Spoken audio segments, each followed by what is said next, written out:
안녕하세요. 영성가 토마스 머튼의 속내와 뒷이야기 궁금하지 않으신가요? 명사 특강만큼이나 깊이 있고 토크쇼만큼이나 흥미로운 신개념 시사교양 프로그램 현대 영성가 토마스 머튼입니다. 안녕하세요. 저는 가톨릭대학교 학부대학 교수 김남희 율리아입니다. 이 시간에는 박채찬 수사신부님과 토마스 머튼 강의를 일반 신자들의 눈높이에서 이해하고 그리고 현대적 관점에서 무겁지 않게 풀어나가도록 하겠습니다. 신부님, 안녕하세요. 네, 안녕하세요. 네, 반갑습니다. 네, 반갑습니다. 네. 먼저 지난 시간에 신부님께서 1950년대까지의 토마스 머튼의 생애를 잘 설명해 주셨는데요. 특히 신부님께서 강조하셨던 부분이 연대기적으로 보는 것보다는 그 생애에 있었던 중요한 사건들을 중심으로 보는 게 중요하다. 그렇게 해서 세 가지를 지적해 주셨거든요. 네, 그 영향을 받았던 그 세 가지 사건인데 간단하게 우선 정리해 주실 수 있으세요? 네, 그렇죠. 토마스 머튼이 회개의 삶, 또 수도원을 입회하게 된 과정 중에 중요한 영향을 미친 게 세 가지가 있는데, 하나는 심리적인 거, 그다음에 가정적인 배경들, 또 두 번째는 좋은 사람들, 또 좋은 책들과의 만남이라고 볼 수 있고요. 또 세 번째는 신비로운 하느님 체험들도 토마스 머튼이 회개하는데 굉장히 큰 영향을 미쳤다고 볼 수 있을 겁니다. 네. 저는 그 강의를 들으면서 그 세 가지 가운데 가장 먼저 제가 평신도이고 일반 신자 입장에서 가장 먼저 흥미로웠던 점이 토마스 머튼이 반항하였다라는 점인데요. 여기서 그분의 성격이 갑자기 궁금해졌습니다.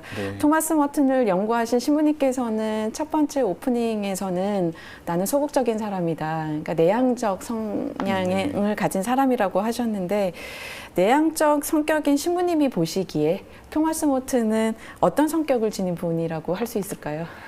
글쎄요, 토마스 머튼 본인이 성격을 이렇게 직접 말하는 건 아니지만 그분의 글을 읽어보거나 또 예전 시절을 회고한 칠층산이라든지 다른 일기 부분들 읽어보면 이분은 외향적이면서 또 동시에 굉장히 내적인 어떤 깊이를 가지신 그런 성향을 가졌다고 볼 수 있을 겁니다. 왜냐하면 어린 시절에 굉장히 좀 불행하고 또 좌절의 체험, 우울의 체험들이 있었기 때문에 자기 자신을 들여다보고 또 자기 자신에 대해서 또 주변에 주어진 환경에 대해서 많이 생각하다 보니까 좀 소외된 느낌도 받게 되고, 또 오히려 그 소외된 것을 감추기 위해서 어떤 외향적으로 술을 좋아한다든지 친구를 사귀는 걸 좋아한다든지 그런 성향이 있었을 거라고 생각이 듭니다. 근데 나중에 후대에 그 토마스 머튼이 직접 강의한 강의 내용들, 수련자들한테 한 내용들을 이렇게 녹음되어 있습니다. 그 녹음들을 한번 들어보시면 토마스 머튼이 얼마나 유머러스하고 또 굉장히 밝고 또 적극적이고 또 강의 내용을 들어보면 강의 내용 내내 막 수련자들이 웃습니다. 토마스 머튼이 그 재치 때문에. 그래서 토마스 머튼은 어린 시절의 그 삶을 보면은 가정적인 그런 환경 때문에 소극적이면서도 또 그것을 감추기 위한 외향성을 지녔다면은 후대에 갈수록 점점 자기 정체성이 좀 더 확고해지고, 그래서 외적인 내적인 그런 그 갭이라고 할까요? 차이가 점점 줄어들었다고 볼 수 있을 겁니다. 제가 토마스 머튼의 일기를 보다가 흥미로운 문구를 발견을 했었거든요. 토마스 머튼이 고백을 하는 거라 정확하지는 않지만 심리치료를 받은 건 아닌데요. 그 한번 읽어보겠습니다. 융을 읽고 내가 어떤 성향인지 알아내려고 했다. 그것이 무엇인지 잘 모르지만 외향적 감각형이라고 했다. 분명 나는 내향적이 되는 것을 두려워한다. 그러면서 한 사람을 어떤 유형으로 가른다는 것은 얼마나 어리석은가 이렇게 얘기를 하고 있는데, 아마도 본인은 외향적이고 굉장히 감각적인 사람이었던 것 같아요. 근데 수도원에 들어오면서 어떤 내향성에 관한 것도 길러지지 않았을까라는 상상을 해봅니다. 근데 사실은 저는 이것보다 더 중요하고 저에게 좀 흥미로웠던 것이 조금 전에 말씀드렸던 반항아라고 하는 건데요. 신부님 거기에 대해서 어떻게 생각하세요? 토마스 머튼은 반항아였나요? 반항아라는 표현은 주로 이제 그 윌리엄 셔넌이라는 토마스 머튼 아주 전문적인 그 학자분께서 이 반항아라는 그 표현을 썼습니다. 그분이 쓴 고요한 등불이라고 아마 한국말로도 번역되어 있을 텐데 그 책을 읽어보면 이제 토마스 머튼은 어린 시절에도 반항하였었고 그다음에 네. 수도원 들어와서도 수도원 안에서도 수도원의 여러 가지 관계되는 규율이라든지 네. 이런 데에서도 반항하였고 또 교회에 대해서도 어쩌면은 더 교회의 쇄신을 위해서 자기 자신의 소신을 굽히지 않고 끝까지 이제 주장한다는 측면에서 긍정적인 측면에서의 반항이었다고 표현을 합니다. 근데 네. 어린 시절에는 본인이 어떤 주어져 있는 삶의 여건 안에서 지금 주어져 있는 이 삶을 어떤 다른 표현을 할 수 없는 내적인 그런 어떤 갈등, 네. 또 우울함, 또 소외됨, 또 부모님을 어려서 여했잖아요. 그러니까 자기 자신을 어떤 감추고자 하는 그런 것도 있었지만 동시에 또 주어져 있는 자기 삶에 대해서 뭔가 마땅한 안정감이라든지 또 평화로움을 찾을 수 없으니까 그것을 외적으로 표현하다 보니까 네. 또 왕따 당하는 그런 체험도 네네. 좀 했었거든요. 그러다 네네. 보니까 자기 자신을 더 표출하기 위해서 반항아적인 그런 기질을, 그래서 교회에 대해서도 반항아적인 기질을, 또 친구들에 대해서, 또 자기 자신에 대해서 심지어 네. 반항아적인 네. 그런 기질을 갖게 되지 않았나 하는 생각이 듭니다. 근데 네. 이 반항아적인 기질이 어쩌면 오히려 그 토마스 몰튼이 그 좀 더 외향적인 면, 동시에 내향적인 면, 이런 면들이 나중에 더 점점 하나로 이렇게 하나의 인격체로 통합되어 가는 과정에서 네. 어쩌면 필요한 과정이었지 않겠나 하는 생각도 듭니다. 결국은 우리가 외향적이든 내향적이든 통합된 인격으로 나아가는 게, 네네. 전인적인 인격 나아가는 게 중요하기 때문에 토마스 몰튼이 외향적으로 반항했지만 실제로는 굉장히 내적으로 수줍음도 많이 타고 또 내적인 갈등, 고민도 많이 했던 분이기 때문에 그렇다고 봅니다. 그렇다고 한다면 현대를 살아가는 평신도들에게 토마스 머튼처럼 반항아가 되라라고 하실 수 있으신가요? 아니요, 어떠세요? 토마스 몰튼이 네. 그 교회에 대해서 비판하거나 혹은 네네. 또 수도원에 대해서 비판할 때 항상 그 본인이 가지고 있는 그 어떤 영적인 깊이 안에서 그런 표현을 했던 것 같아요. 그러니까 예수 그리스도께서 원하셨던 것, 그리고 또 지금 현재 이 교회 안에서 필요한 것들이 스스로 이제 깨달은 바가 있었던 거죠. 그 네. 깨달은 바가 있는 것을 수동적으로 그냥 교회의 어떤 것들을 받아들인 게 아니라 좀 더 이제 그 개척자적인 그런 네. 자세에서, 그리고 또 예언자적인 그런 네. 자세에서, 입장에서 표명을 한 거죠. 그래서 그 수도원이 이제 개혁을 하고 하면서 변화가 되면서 여러 가지 이제 수도원 안에서 뭐 판매도 많이 하고 또 뭐 치즈도 팔고 잼도 팔고 또 새로 공사도 많이 하고 트랙터도 네네. 이제 다니고 하니까 너무 소음도 많아지고 하니까 토마스 몰튼은 그 심지어 그 치즈 이즈 지저스라고 이야기하면서 이제 그 치즈가 하느님이 됐다, 예수 그리스도가 됐다, 이런 표현도 쓰기도 하는데, 그 실제로 토마스 몰튼은 그 시대를 좀 앞서가는 사람이었습니다. 그러다 보니까 토마스 몰튼을 표현할 때 예언자였다, 뭐 신비가였다, 이런 표현을 하는데 그 자신이 깨달은 바를 그 교회 공동체나 또 수도 공동체에 나누지 않을 수 없던 거죠. 없었던 거죠. 그러다 보니까 기존에 있는 그 생각을 뛰어넘는 이야기를 하니까 거기서 어떤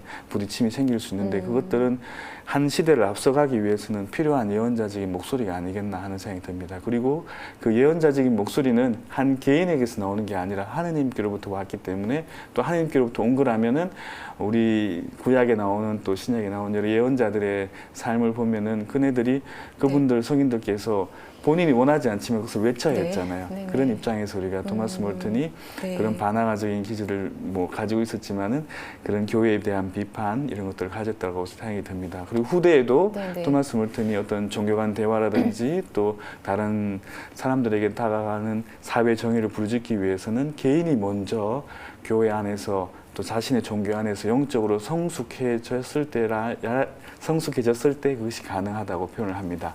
무슨 말인가 하니, 자기 자신의 종교 안에서 깊이 뿌리내지 못한 상태에서 사회 정의라든지 또 교회에 대한 비판이라든지 또 다른 종교와의 대화를 나눌 때 그건 부족한 상태에서 하기 때문에 어떤 면에서는 좀 더 이제 영적으로 성숙해졌을 때 그런 사회 정의라든지 또 종교 간 대화를 했을 때 더 깊은 열매를 맺을 수 있다는 그런 뜻일 수도 있을 겁니다. 나중에 그 그렇죠. 부분은 제가 또 네. 후대 종교관 대화할 때 또 네, 말씀을 드리도록 네, 하겠습니다. 맞습니다. 이 부분을 조금 정리를 해본다면 반항이라고 하는 것이 단순히 거칠고 폭력적인 의미가 아니라 이미 굳어진 어떤 행동 양식에 대해서 의문을 제기를 할 수 있고 그다음에 그 굳어진 상태로 가지 않으려고 하는 끊임없이 쇄신하려고 하는 의지 이렇게 네. 평신도 신자들에게는 해석해도 될까요?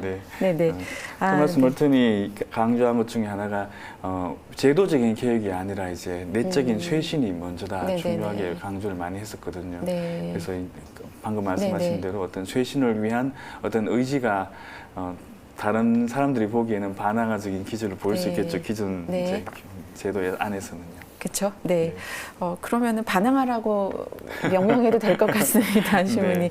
그럼 두 번째로 저는 또 흥미로웠던 점이 토마스 머튼이 무신론자였다라고 하는 건데요. 사실은 토마스 머튼은 어렸을 때는 성공의 신자였고, 그 다음에 이제 무신론자로 청년 시절을 보냈고, 그 다음에 수도원에 들어가기 전에 무려 3년 전에 신자가 돼서 세례를 받고 들어갔는데, 그러면 그 사이에 무신론자로 왜 무신론자였는지 무신론자가 될 수밖에 없었던 어떤 시대적 상황들이 있었을까요? 네, 그럼요. 토마스 멀튼은 사실 그 성공회 세례를 받았지만 아버지가 성공의 신자였어요. 근데 뭐 오늘날도 마찬가지지만 태어나면 자연스럽게 이제 성당에 가서 이제 세례를 받는 그런 거였고 아버지가 또 그것을 이제 원했습니다. 그렇지만은 아버지가 성공의 신자로서 충실한 그런 신앙생활을 하지 않았었고 또 어머니는 퀘커 교도였는데 그 7층산 읽어보시면 보시겠지만 퀘커 교도의 그 모임에 이제 어머니 따라서 이제 가끔씩 가기도 했지만 거기에도 어떤 매력을 느끼지 못했습니다. 그리고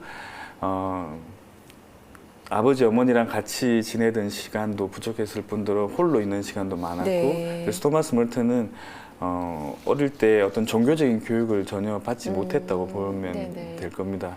그러다 보니까 자연스럽게 이제 어떤 신에 대한 그런 거부감도 있었고 또 종교 교육을 못 받았기 때문에 또 교육을 못 받은 상태에서 어떤 종교적인 활동을 할 수도 없었던 거죠. 그리고 아까 말씀드린 것처럼 이제 반항아적인 그런 기질 때문에 학교 기숙사에서 이제 의무적으로 뭐 그 채플에서 경당에서 이제 예배를 하거나 혹은 뭐 미사를 드리거나 뭐 그런 시간이 있을 때에도 의식적으로 뭐 사도신경이 울려 나올 때는 나는 아무것도 믿지 않는다. 나는 아무것도 믿지 않는다. 속으로 이제 되뇌이기도 했다고 이제 그러는데 무신론자로서의 삶을 살 수밖에 없는 그런 배경이 있었던 것 같고요. 또 그 당시에 이제 뭐 세계 여러 이제 2차 대전도 일어나고 뭐 그러는 과정에서 어떤 종교적인 그런 분위기가 좀 더 부족했던 것도 사실입니다. 저는 그 질문을 드렸던 이유가 저희 한국 상황과 비슷하다는 생각이 들었거든요. 왜냐하면은 2014년 한국 갤럽 조사에서 보면 종교가 있느냐, 그러니까 종교를 믿는다와 믿지 않는다가 딱 정확하게 50%가 나왔어요. 근데 사실 그 전에는 그럼에도 불구하고 종교를 갖고 있다라고 하는 사람이 조금 많았는데 2014년을 기점으로 정확하게 50%가 나왔고요. 그 다음에 2015년에 있었던 인구 주택 총조사에서 종교가 있는 국민은 43.9%, 없는 국민이 무려 56.1%로 이제 이 기점으로는 그러니까 저희가 무신론자라고 감히 명명할 수는 없지만 종교를 가지고 있지 않는 사람이 이제 거의 50% 과반이 넘어가는 그런 상황이 초래가 됐거든요. 근데 그 가운데 가장 종교가 없다라고 생각하는 그 세대가 20대입니다. 20대는 40%가 안 돼요. 그러면은 저는 토마스 머튼이 청년 시절에 무신론자였다라고 한다면 지금 현대를 살아가는 젊은이들도 비슷한 고민을 할 것 같거든요. 그러면 신부님께서 토마스 머튼을 연구한 입장에서 토마스 머튼이라고 한다면 오늘날의 젊은이들에게 이렇게 얘기를 해줄 것 같아. 근데 나는 믿지 않는다 이렇게 끝나는 게 아니라 어떤 이야기 조언을 해줄 수 있을까 궁금합니다. 그럼요. 이제 사실 그 한 개인의 인생의 여정에서도 제가 생각할 때는 하느님의 때라는 게 있다는 생각이 듭니다. 그러니까 하느님께서는 현재 우리처럼 현재 뭐 과거, 현재, 미래와 같은 그런 시간의 개념을 초월해서 계시잖아요. 그래서 항상 현재만 있으신 분이시고 그래서 우리가 하느님을 부를 때 하느님께서 우리에게 응답을 하시는 것도 있고, 또한 한편으로는 어떤 하느님의 때가 되었을 때 한 개인의 삶의 역사에서 하느님을 만나고 또 하느님께 나의 하느님, 나의 주님이라고 고백할 수 있는 그런 때가 오는 것 같습니다. 그게 어떤 사람들은 일찍 어린 시절부터 오는 사람이 있고, 어떤 사람은 토마스 몰턴은 이제 어린 시절에는 오히려 믿지 않는다, 하느님을 찾지 않고 거부했지만은 그 뒷면에는 어떤 안정적인 그런 하느님의 품에 안겨서 엄마 품에 안겨 있는 어린 아기처럼 그렇게 뭔가를 갈망하는 그것들이 무의식 중에 담겨 있을지도 모르죠. 아무튼 본격적으로 이제 또 표면적으로 하나님을 찾기 시작한 것은 이제 20대를 이제 넘어서면서 이제 시작되었고요. 또 어떤 분들은 이제 뭐 토마스 몰턴뿐만 아니라 우리 시대에 살아가는 많은 분들이 어릴 때 세를 받아서도 또 하나님을 멀리하다가 나중에 이제 나의 하나님을 만나는 그런 분들도 계시고요. 또 나중에 또 연세 드셔서 이제 또 하나님을 찾는 분들도 계시고요. 그래서 우리가 볼 때는 지금 이 세대가 점점 종교적인 의식보다는 세상의 물질적인 것들을 찾아가고 마치 이제 만몬이 재물이 신이 되어가는 그런 시대에 살고 있는 것 같지만은 긴 이제 인류의 역사 안에서 본다면은 내려가는 시간이 있고 또 올라가는 때가 있고 그런 것처럼 지금 비록 외적으로는 우리가 하느님을 찾지 못하고 있다 할지라도 또 많은 이들이 하느님 이외에 다른 것을 섬기고 있다 하더라도 소수의 사람들이 끝까지 굴하지 않고 하느님께 의탁하며 또 사랑을 나누며 하느님의 사랑을 나누며 살아갈 때 다음 우리 또 그 다음 세대에는 또 많은 분들이 또 하느님을 찾아갈 수도 있겠죠. 그 율리아 성녀께서 All shall be well이라고 말씀하셨습니다. 그래서 모든 것이 하느님이 뜻 안에서 하느님의 그 흐름 안에서 하느님의 선으로 이끌어질 거라는 그런 믿음을 가지고 우리 시대를 진단하고 평가하는 건 물론 중요하지만 보다 더 중요한 것은 지금 내가 진정으로 하느님을 믿고 있고 또 지금 내가 하느님의 사랑을 나누고 있는지, 그리고 지금 내가 진정으로 그 사랑을 이웃들과 잘 나누고 있는지를 먼저 고민해 봐야 되지 않겠나 하는 생각이 듭니다. 내가 사랑을 나눌 때 사람들이 내 제자라는 것을 알 거라는 예수님 말씀처럼 우리 시대 안에서 우리 한 명 한 명이 이제는 진정 하느님의 사랑을 전하는 그런 사도들이 되어야 되는 그런 시대에 있는 것 같습니다. 표면적으로 우리가 하느님을 믿고 안 믿고 그게 중요한 게 아니라 실제로 진정으로 하느님의 사랑을 살고 있는가, 이것이 더 중요한 우리 시대의 질문이 아니겠나 하는 생각이 듭니다. 네, 그렇게 생각해 본다면 좀 집요하게 말씀드려서 제가 정리를 해서 죄송한데요.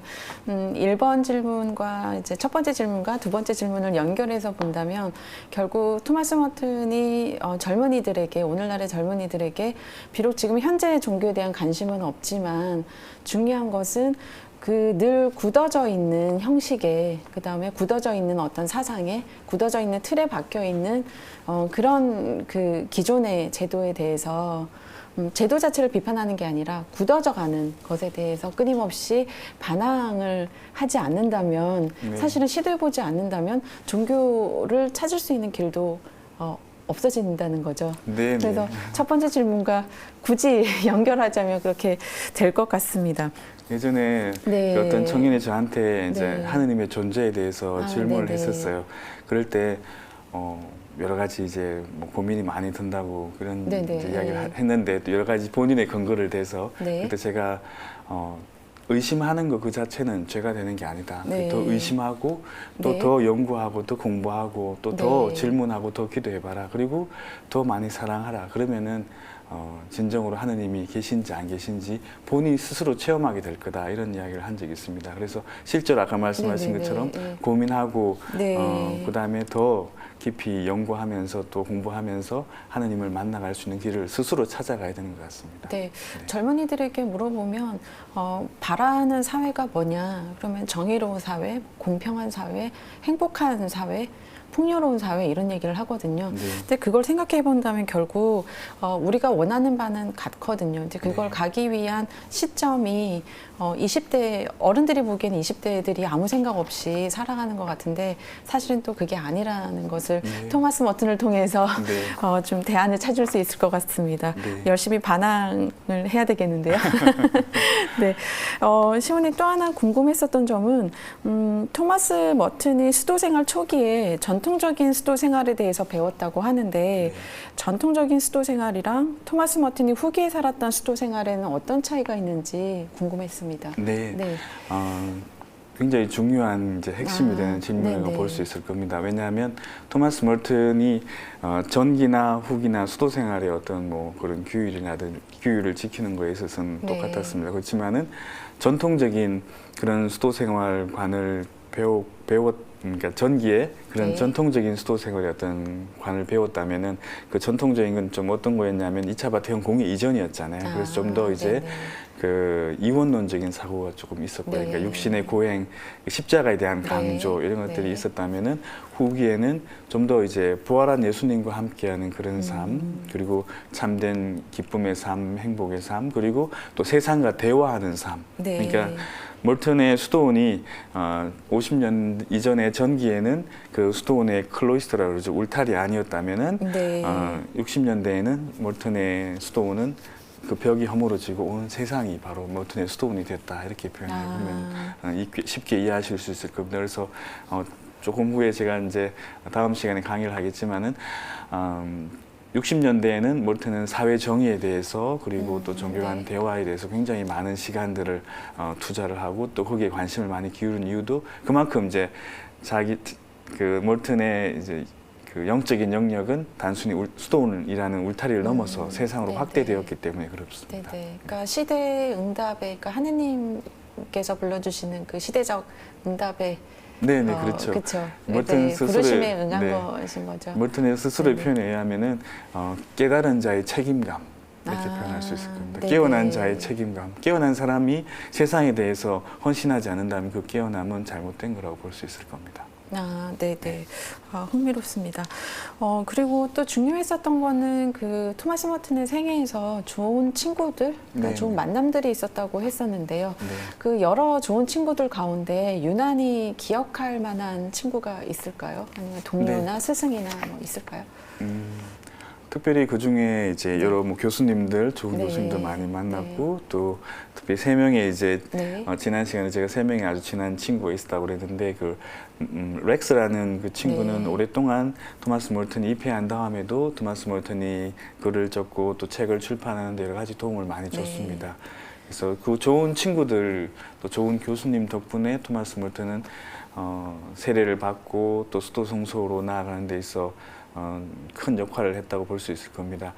제가 토론토에 있을 때도 보면은 참 좋은 사람을 하느님께서 필요한 때 저에게 보내주셨다는 그런 생각들을 많이 하게 되었습니다. 특별히 제가 토마스 몰튼을 만나고 또 그곳에서의 삶에서도 여러 가지 뭐 언어적인 어려움 또 문화적인 어려움이 있었는데 그때마다 하나님께서 저에게 또 소중한 분들을 많이 보내주셨고 또 그분들을 통해서 또 저도 많이 배우고 또 느끼고 했던 것 같습니다. 네, 참 좋습니다. 저는 그 토마스 머튼이 3년, 그러니까 세례를 받자마자 수도원에 사실은 프란치스코에 들어가려고 했었는데 거절을 당하잖아요. 근데 그러면서 이제 수도원을 바꾸려고 이제 입회를 하려고 할 때 자기만의 어떤 부르심이나 소명이나 그 설렘이 있었을 것 같은데 혹시 어떤 건지 설명해 주실 수 있으세요? 토마스 몰튼은 그 사제가 되겠다는 생각을 하면서 이제 프란치스코의 소개를 받았죠. 근데 프란치스코에 이제 입회를 하게 된 배경 중에 하나는 또 성 보나벤투라 대학에 프란치스칸들이 많이 있었습니다. 그 영향도 있었습니다. 그래서 프란치스칸이 되려고 가난한 사람들을 이제 돕는 삶을 살려고 이제 준비를 하고 있었고요. 근데 그 과거에 이제 이 생활을 자기가 고백하지 않고는 이 수도원에 들어간다는 것이 너무 양심에 걸려서 처음에는 이제 그 이야기를 하지 않았죠. 입회 서류를 처음 낼 때는. 근데 나중에 다시 방문했을 때는 내가 이것을 감추고는 도저히 내가 들어갈 수 없다 해서 말씀을 드렸고 말씀드리고 난 이후에 수도회에서는 입회를 이제 거절을 했죠. 근데 하나님께서 그 이후에 두 군데를 네네. 보여주셨어요. 아, 그 네네. 뉴욕 할렘가에 있는 그 프렌드십 하우스, 그러니까 우정의 집이라는 네네. 곳하고 그다음에 트라피스 스톤을 보여주셨어요. 네네. 근데 우정의 집은 할렘가에 있어서 가난한 사람들을 위해서 돕는 그런 네네. 공동체였는데 그 공동체하고 이제 트라피스 스톤하고 그 둘 사이는 아주 극과 극이잖아요. 그죠? 아, 하나는 네. 굉장히 그렇죠. 활동적인 네네. 스톤이고 하나는 네네. 아주 봉쇄적인 스톤인데 네. 토마스 몰튼이 지난 시간에 제가 그 보나벤투라 경당에서 보나벤투라 대학 경당에서 겟세마네 스톤의 종소리를 들으면서 성소 식별을 위해서 기도하고 있었어요. 네네. 근데 이제 하나님께서 토마스 몰튼에게 겟세마네 스톤의 네네. 종소리를 들려주셨고 몰튼은 주저함 없이 이제 겟세마네 스톤으로 들어가게 되었죠. 아무래도 이제 봉쇄 스톤 안에 살고 네네. 세상 사람들과의 어떤 접하는 기회가 적기 때문에 과거의 어떤 그런 그 스토리가 있더라도 히스토리가 네. 있더라도 이제 토마스 몰튼이 트라피스 스톤에 사는 것에는 큰 문제가 없었나 봅니다. 그래서 입회가 허락되었었죠. 아, 네. 네. 그러면 스톤에 들어갔을 때 제가 인상에 굉장히 많이 남았었던 것은 그 전에 글을 계속 끊임없이 쓰면서 네. 출판 거절을 엄청 많이 당했더라고요. 네, 네. 근데 이제 스톤에 들어가게 되면서 이제 바로 그 7층산 책을 내면서 그 자기 고백을 하게 되고 네. 그 고백한 내용이 이제 출판이 되기 시작하면서 네. 또 그 안에서 여러 번민을 했었던 것 같아요. 그러니까 네, 작가로서의 활동과 그 다음에 수도자로서의 삶 안에 여러 네. 갈등이 있었던 것 같은데 신부님께서는 그 갈등을 어떻게 보셨나요? 하느님께서 그 한 사람의 인생에서 여러 가지 방법으로 이제 그 사람을 성장시켜 주시고 또 변화시켜 주는 그런 역할을 우리에게 하시는 것 같은데 토마스 몰튼 같은 경우에는 가장 잘하는 것을 통해서 어쩌면 또 가장 이제 힘겨운 시간을 허락하셨고 또 그 힘겨운 시간을 극복함으로 인해 가지고 어떤 관상과 활동의 통합이라는 그런 단계에 이를 수 있도록 도와줬던 것 같아요. 그러니까 그 당시에 토마스 몰튼은 굉장히 글 쓰는 것을 이제 거부했죠. 왜냐하면 나는 네네. 온전히 관상가가 되기 위해서 수도원에 입회를 했지 이 글 쓰는 작가가 되고 싶지 않다. 그리고 내가 제일 잘하는 이것을 포기해야지 하나님께서 더 기뻐할 거라고 생각했죠. 오히려 네. 하나님께서 주신 달란트인데 네네. 그 달란트를 이제 한쪽으로만 생각했던 거죠. 관상가가 되는 것 이것이 가장 중요하다고 생각했던 겁니다. 근데 오히려 토마스 몰튼은 나중에 이제 본인이 스스로 이렇게 이야기합니다. 내가 글 쓰는 동안 그 시간은 바로 기도 시간이었고 글 쓰는 동안 내가 내 생각을 정말 잘 정리할 수 있었고 하느님을 만나는 시간이었다. 그래서 너무 아름다운 표현을 했죠. 나중에는 관상가가 되느냐 혹은 뭐 작가가 되느냐 이게 네네. 중요한 것이 아니라 가장 중요한 것은 하느님을 위해 사는 것이다. 그래서 하느님을 위해서 저도 이렇게 방송을 하고 있다고 생각이 듭니다. 그래서 네네. 아무튼 토마스 몰튼이 여러 가지 뭐 외적인 것들이 네. 있었지만은 중요한 것이 무엇인지를 그 갈등을 통해서 오히려 이제 깨닫게 된 거죠. 네. 그 글쓰기라는 그 어려운 작업을 통해서 오히려 갈등하면서 진짜 하느님을 위해 사는 것이 어떤 것이라는 것을 깨닫게 되었으니까 어쩌면 이 방송을 보고 계신 여러분들도 내 삶에서 여러 가지 갈등이 오고 이거냐 저거냐 하는 어떤 선택의 기로에 있었을 때 무엇이 하느님을 위한 것인지를 선택할 수 있으면 좋을 것 같고요. 또 결국 우리가 구분 지어놓은 인간적인 것들 여러 가지 많이 있지만 더 넓게 본다면 모든 것을 통해서 우리는 하나님께 찬양과 찬미를 드릴 수 있다는 거죠. 내 삶에서 내가 방을 닦으면서 그 방 닦는 과정에서 내 마음도 닦여질 수 있을 거고 또 깨끗하게 하는 그 과정에서 또 여러 가지 가정 공동체가 또 밝아질 수도 있는 겁니다. 그래서 소소하고 사소한 일이지만은 그 모든 것 안에서 하나님께 영광을 드리는 삶을 살아가는 것 그게 바로 또 몰튼을 통해서 우리가 배울 수 있는 그런 게 아닌가 하는 생각이 듭니다. 그렇죠. 작은 일상의 나의 행동들을 도외시하지 말아라. 네. 간과하지 말아라. 사실 저희가 굉장히 많이 잊고 살잖아요. 네. 그 작은 행동들을. 그러니까 큰 행동들을 할 때만이 돋보이거나 내가 누군가에게 호소력이 있다라고 생각하는데 사실은 자신의 일상 안에서 그 행동의 의미들을 찾아내는 것. 네, 그게 토마스 머튼에게서 배울 점일 것 같습니다. 네. 근데 갑자기 궁금해졌는데요. 네. 그럼에도 불구하고 저는 트라피스트 스톤을 한 번도 가본 적이 없거든요. 그렇죠. 네. 그렇죠? 가볼 수도 없고요. 네. 근데 트라피스트 스톤과 같이 이제 엄격한 규율에 따라서 움직이는 스톤들은 하루 일과가 어떻게 진행되나요, 지금? 네.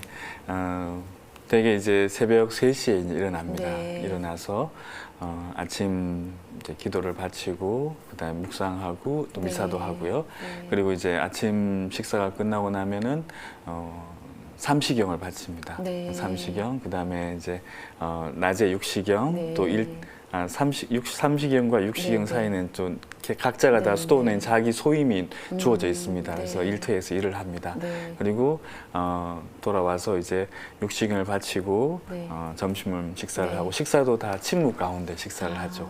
네. 그리고 이제 한 명이 식당 독서를 네. 합니다. 그럼 네. 그 독서 소리를 들으면서 식사를 하고요. 네.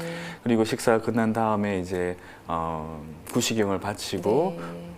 그 이후에 또 자기 일터에서 일을 네. 노동을 합니다. 그리고 노동이 끝난 다음에 이제 조배를 하고 그리고 저녁 기도를 바치고 또 네. 렉시오 디비나 이렇게 영적 독서를 하고요. 그리고 이후에 저녁 식사하고 난 다음에 또 그 기도를 하고 그 기도하고 난 다음에는 그 다음날 아침까지 또 네. 대침묵에 들어가죠. 그래서 거의 기도가 이제 중심이 되고 사이사이에 일을 하고 밥을 네. 먹는다 이렇게 생각하면 될 겁니다. 아마. 네, 갑자기 소설 움베르토 에코의 장르 이름이 떠올랐고요. 네. 그다음에 또 하나는 현대인들이 제일 어려워하는 침묵이 네.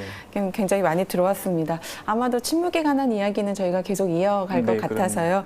네, 여기서 마무리를 지으면서 마지막으로 신부님께 하나 여쭤보겠습니다. 저희가 매번 대담을 나눌 때마다 네. 이 이야기의 핵심을 정리하는 차원에서 네. 토마스 머튼의 생애를 한마디로 표현한다면 무엇일까요? 토마스 머튼은 네모다. 네. 특히 뭐 젊은 시절 아니면 후기 전체를. 괜찮습니다. 신부님이 네. 생각하기에 글쎄요. 네, 생애 안에서 토마스 머튼은 네. 네. 토마스 멀튼은 우리와 다르지 않다. 네. 저는 그렇게 표현하고 싶습니다. 가장 특별할 것 같으면서도 우리와 다르지 않은 토마스 머튼의 이야기는 아마 나누면 나눌수록 매력적으로 다가올 것 같습니다. 그러면 2주 뒤에 있을 이 시간에도 머튼의 흥미진진하면서도 깊이 있는 영성 이야기를 이어나가도록 하겠습니다. 신부님 오늘 함께 해주셔서 감사합니다. 네, 감사합니다.